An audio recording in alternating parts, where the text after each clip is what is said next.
طيب احنا برضو كشركه ايه اللي يقنعنا ان حضرتك تشتغل معانا؟ بسيط، هخير دلوقتي حضرتك خيارين، وبناء على اللي هتختاره حضرتك باذن الله هقنعك ان انا اتعين معاكم في الشركه.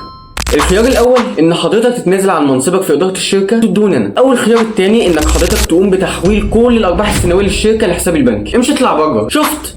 قلت لحضرتك طبعا كلام مش منطقي خالص، فطبعا ما اقتنعتش. وانت قدام حضرتك المفروض اللي هو الكلام المنطقي، سي في فوق الممتاز، لباقه واناقه في الكلام، اشتغلت مع 5 شركات، عندي خبره 10 سنين في المجال. ايه بقى اللي ما يقنعش حضرتك ان انا اتعين معاكم في الشركه؟ تمام، انا اقتنعت، وادي امضيتي يا سيدي كده رسميا انت اتعينت معانا في الشركه. شكرا جدا حضرتك.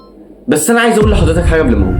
بسبب سربعتك وتركيزك في كلامي اللي هو المفروض ان ممكن، حضرتك ما ركزتش ولاحظت السي في اللي انا مقدمه لحضرتك اللي هو اصلا كله مزور. حضرتك طبعا اقتنعت ومضيت لمجرد انك اقتنعت ان كلامي منطقي. في الحقيقه الورق اللي حضرتك مضيت عليه ده بيحقق الخيارين اللي انا خيرتك ما بينهم في الاول. يعني حضرتك اتنازلت عن منصبك في اداره الشركه ليا، وكمان حولت لي كل ارباح السنويه للشركه لحساب البنكي. شفت اقنعت حضرتك ازاي؟